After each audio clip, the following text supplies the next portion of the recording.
This is a football podcast, man. Meat, football, good. Man, we talk football. We eat burgers.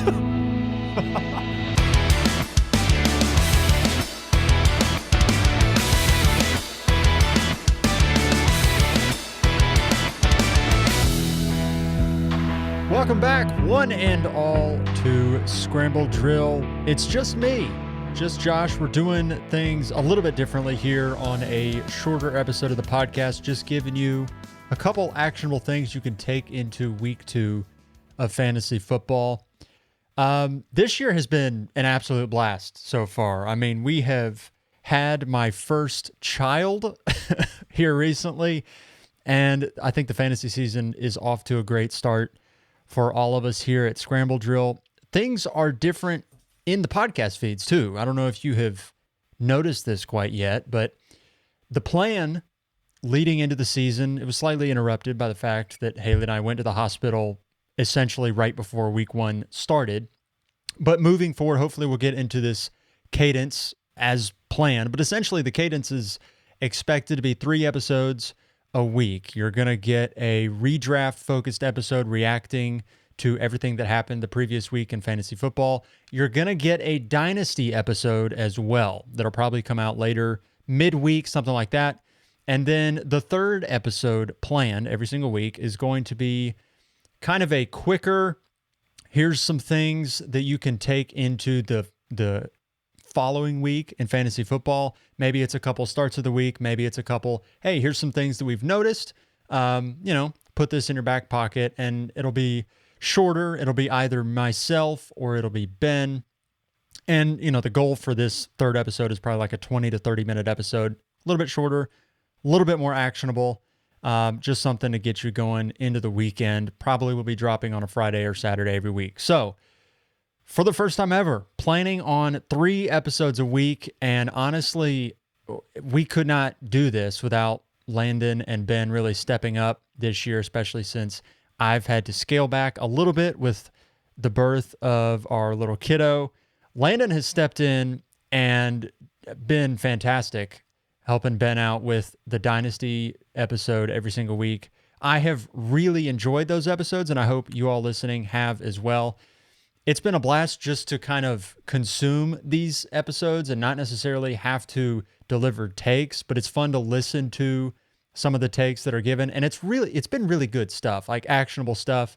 I've talked to some other guys that have been in leagues with me that have been listening to the Dynasty shows, and some of the advice has bled over into some trades that I'm trying to make. It's been a bit more difficult out there because you got Dynasty managers taking some of the stuff that Landon and Ben are saying to heart and using it against me. So it's frustrating, but it's always nice when you know that the stuff that they're saying is actionable. It's really, it's good info. It's things that smart, sharp Dynasty managers do. So those episodes have been really fun. And then, as always, Ben and I have been having a blast doing the redraft show every week. I'm just really excited with where things are at this year, now in year 3 of Scramble Drill. If you have enjoyed what you've been hearing over the past few weeks, be sure to leave us a rating and review wherever you're listening to the podcast. It helps us out so much, even just as kind of a quick little encouragement. I share them whenever we get them with Landon and Ben. It is kind of like a nice, pat yourself on the back sort of moment that the info that we're putting out there, the conversations we're having, they're being heard and they're appreciated, which is really nice. But also even more than that, if you want to support what we're doing, that's the simplest, easiest way to do it. It's really easy. It's really quick. Just go into Spotify, Apple Podcasts, or wherever you listen to podcasts. Leave us a quick rating and review. All right. There's a couple news things I want to talk about, and then just touch on a couple quick Thursday night things before we jump into week 2. The news things here. Hollywood Brown, he's going to go on IR. This seemed like it was something that could happen, but it wasn't, confirmed until just yesterday, I think. It just sort of opens things up for Xavier Worthy, for Rashee Rice, even more than they already have been. I think you get you're going to get the 4 weeks, the 5 weeks, I guess, now that it'll be 4 plus week 1. You'll get a good solid base to know what the offense is going to look like. And I think 5 weeks in, fantasy football is going to be really established with what's true, what's not true about this Kansas City Chiefs offense. And so far what we've seen is that Rashee Rice is kind of the engine or the main cog around which the whole offense goes. And then Xavier Worthy is going to be a guy that could explode any given week, but probably doesn't have that same floor that Rashee Rice is going to have. He'll be a little bit more volatile. It's going to help Xavier Worthy get his sea legs under him, especially because I think Hollywood Brown and Xavier Worthy will sort of fight for that similar role in the offense. So really good for Xavier Worthy, really good for Rashee Rice.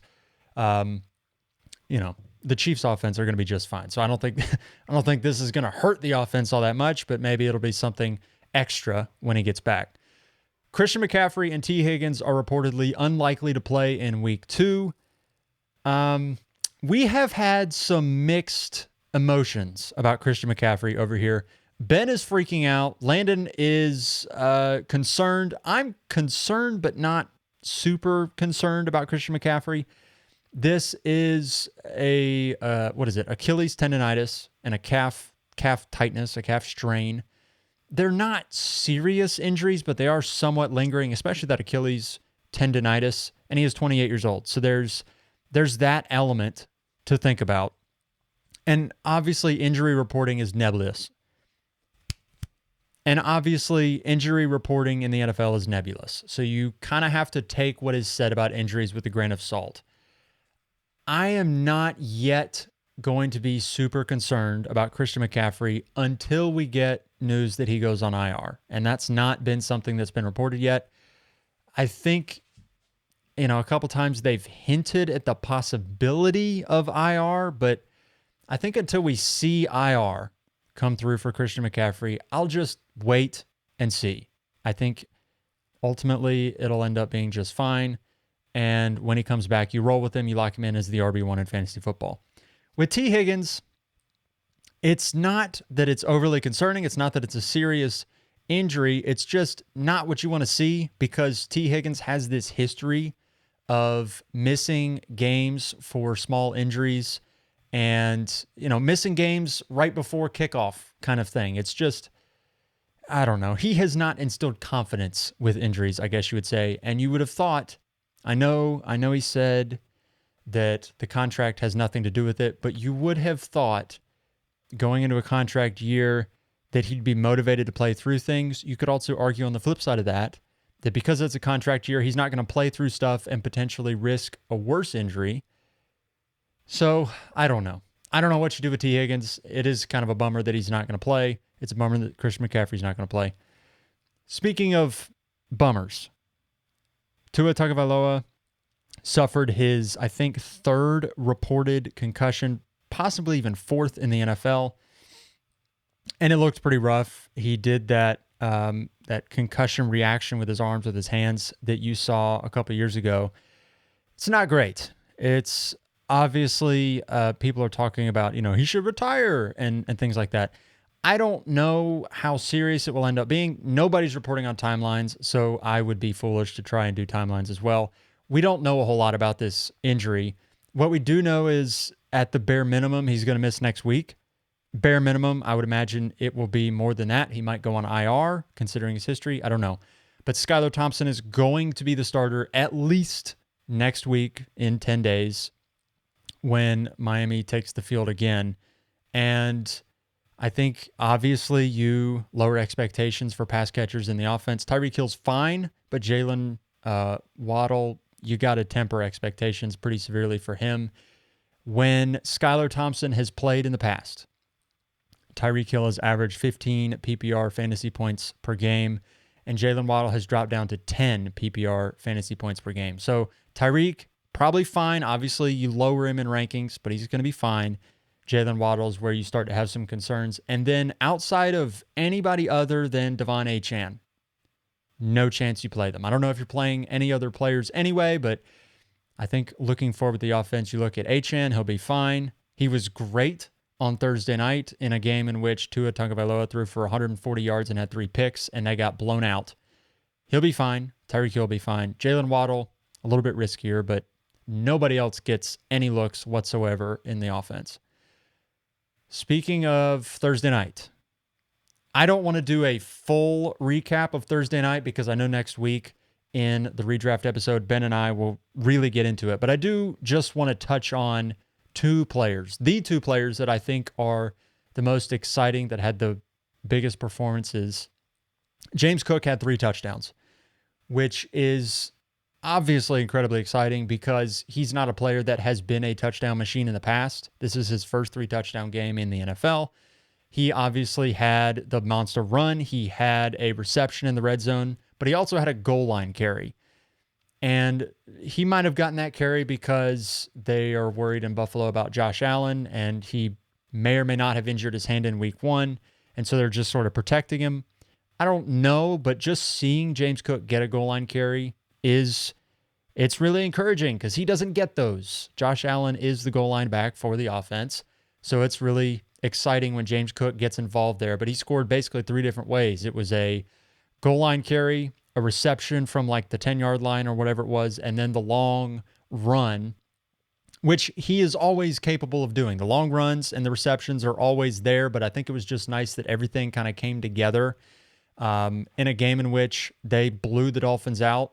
And honestly, he did all his work in the first half and wasn't needed much in the second. So it was just a really encouraging performance. You got to lock him in as a top 12 guy, I think, because what we've seen from him through 2 weeks is that, in week 1, it was volume. He had 19 attempts in week 1 against the Cardinals, and then he was super efficient against Miami and wasn't really needed in the second half. So he's done it 2 different ways in weeks 1 and 2, which is exciting. De'Von Achane. Wow. We've talked about on the podcast for a while now that my champions are Anthony Richardson and De'Von Achane. And I was really terrified leading into the season about what De'Von Achane was going to be. I was scared we were going to get the Cam Akers treatment with De'Von Achane. I didn't want to say it out loud because you don't want to jinx it.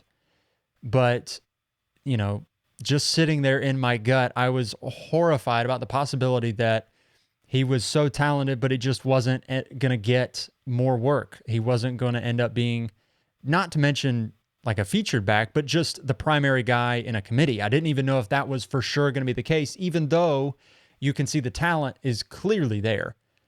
But so far through 2 weeks, we can say that not only is he the primary guy in a committee, if Raheem Mostert misses any time, he is an absolute workhorse in a game in which they probably should have game scripted him out of the game.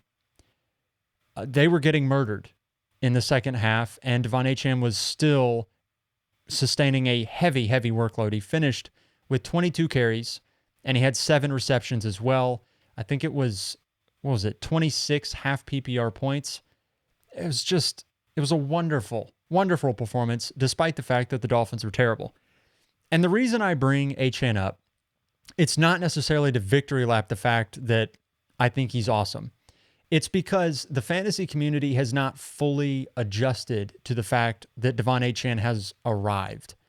I was just surfing through Fantasy Pros before hitting record on this episode, and Pat Fitzmaurice, they're one of their analysts over there at Fantasy Pros, had Achane ranked at 14th out of running backs in his rest of season running back tiers. And I had to do a bit of a double take. I mean, this is a travesty, I think. If you look at De'Von Achane and are still so terrified of the workload of injuries, every running back is going to deal with injuries. You can't just sit and worry about injuries. So far, we have seen him be a primary guy in a committee in week 1 and get all the important touches in week 1. He had the goal line carry. He was the third down back. And he just wasn't super efficient on the ground. And then in week 2, have 150 total yards and have 90 yards rushing. And the efficiency is back to a sustainable rate. Everything is there. He's going to be a top 5 running back in fantasy football moving forward. And if your league mates do not value him that way, you need to go take advantage of that. This is the sort of change in value where the market hasn't fully adjusted to what the player's production says he is.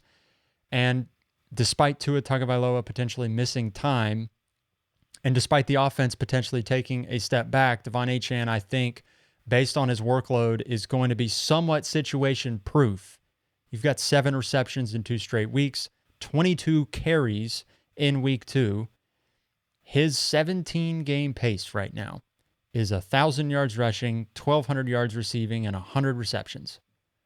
Obviously, very small sample, and obviously that's not going to be what he finishes with, but the workload right now is absolutely unbelievable, and it's something that I would be very, very excited about moving forward with De'Von Achane.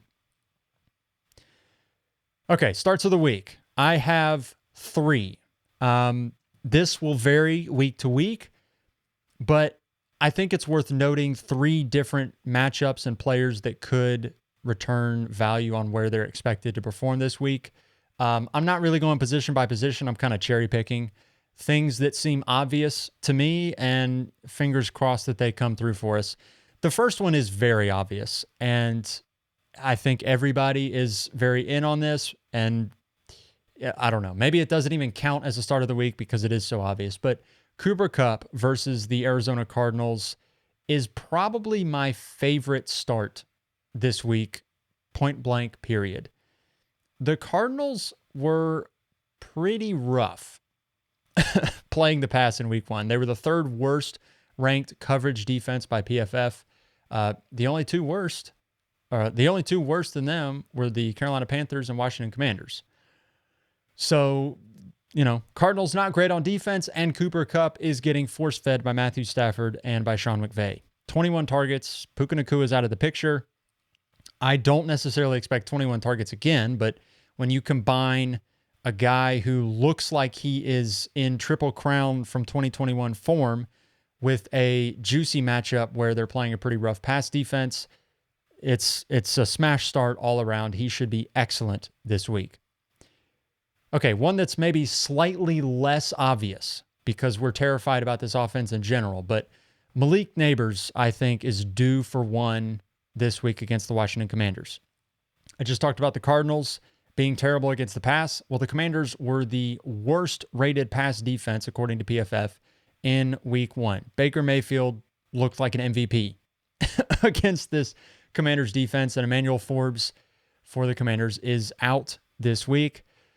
I know Daniel Jones looks like maybe the worst quarterback in the history of football, but I think with an additional week, you can sort of make the argument things can't be any worse passing than they were in week 1, especially when you've got the matchup that you've got. The Commanders are terrible, absolutely terrible on defense.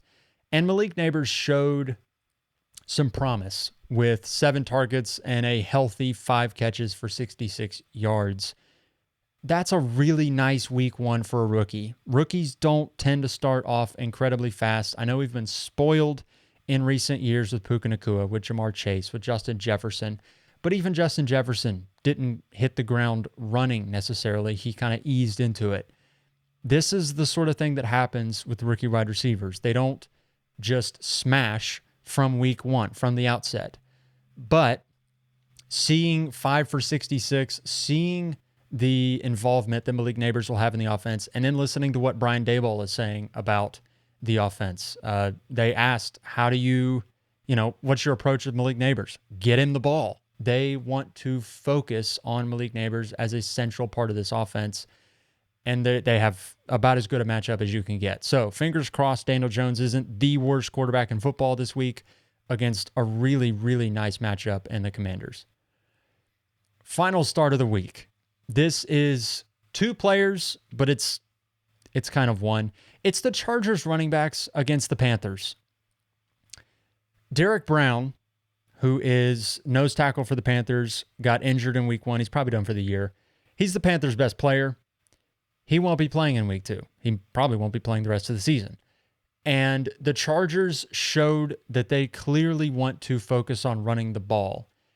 J.K. Dobbins is the primary start for me of these 2, but I think you can still throw Gus Edwards in as a flex option.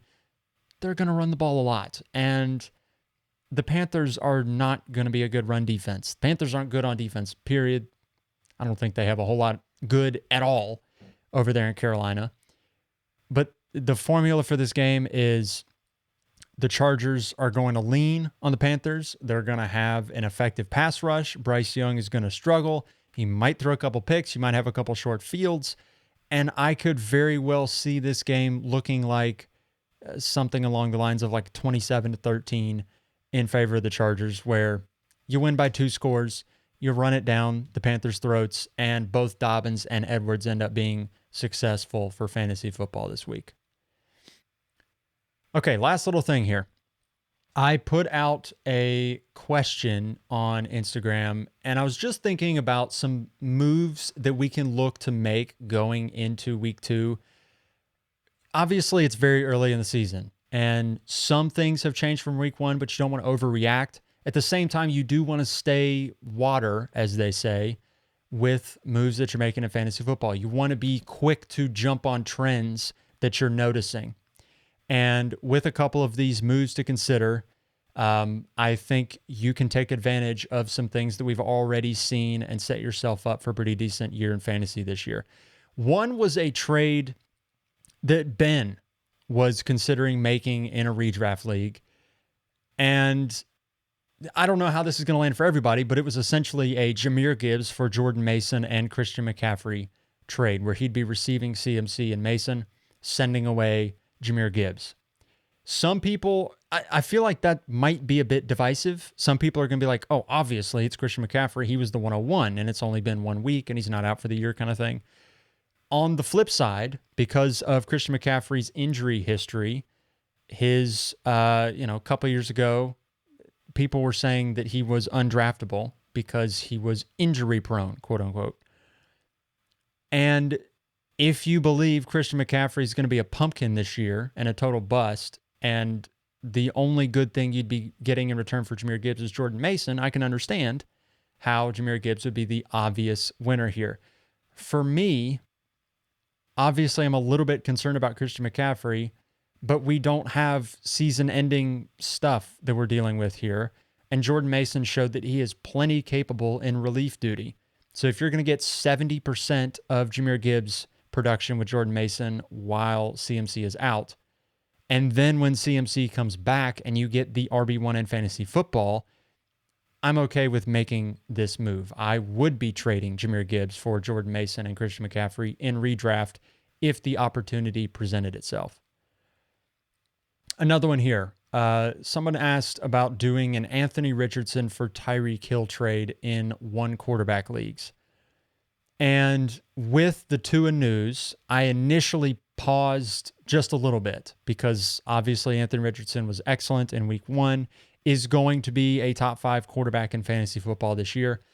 But in 1 quarterback leagues, quarterbacks are fairly easily replaceable. I know you can't just replace Anthony Richardson super easily, but you can go grab a Jared Goff, a Matthew Stafford, a Baker Mayfield off waivers, and you can get 65-70% of that production. Even with Tua Tagovailoa missing time, it's very difficult to replace Tyreek Hill's production. Again, without Tua, he averages 15.5 PPR points per game.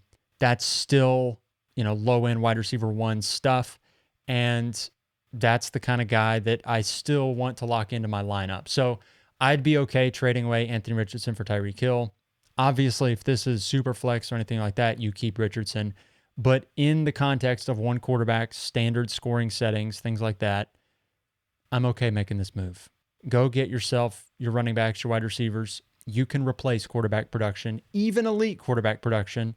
I know you're gonna miss a few points there at quarterback, but you can get most of that production back off of the waiver wire. Last question here. The question is, should I drop Blake Corum, Keon Coleman, or Jalen Wright? It's a pretty interesting question just because Keon Coleman was really interesting in week 1 and disappeared on Thursday night. Jalen Wright made his debut on Thursday night and then clearly was the third option for running backs in the offense. It was very obviously Devon Achane, then Jeff Wilson, then Jalen Wright. And obviously that could change as the season goes on, but at the bare minimum, he is going to be the third back when Raheem Mostert comes back, if he can get ahead of Jeff Wilson. But likely he might not see the field very much. So Jalen Wright seems like a candidate to be cut. Blake Corum, though, to me, seems like he's a pretty obvious cut candidate. He did nothing in week 1. Nothing. Ronnie Rivers played more snaps than Blake Corum. I don't know that will continue all year long, but at the best case scenario, he is the backup to a workhorse back for the Rams. And unless Kyren Williams misses time with injury, Blake Corum will not see the field. So for me, it's Blake Corum. I think, Jalen Wright will still see the field, and there's always the chance that Raheem Mostert misses further time with injury. He's 31. Jeff Wilson apparently got injured, nicked up at the end of Thursday night's game. So there's always a chance that Jalen Wright gets more involved in the offense as the season goes on. I'm not so sure that's the case with Blake Corum. I'd cut him over the other two. Keon Coleman just had a down night on Thursday. They didn't throw the ball. They didn't need to. They shellacked the Dolphins. There's no need to throw when you're winning 31-10. So Keon Coleman will be fine. Again, he's also a rookie wide receiver. Rookie wide receivers take a while to get acclimated to the NFL. I think he'll be just fine. All right. That is all for our week 2 starts of the week preview. Expect this week in and week out. It'll either be myself or Ben giving you a couple nuggets before we hop into the next week in fantasy. Again, thank you so much, everybody who's listening, supporting the show. If you love what we're doing here, leave us a rating and review wherever you're listening. And that will do it for week 1 fantasy football here in 2024. We'll see you all after week 2, probably tilting. Who knows how it will all go. Have a good one, everybody.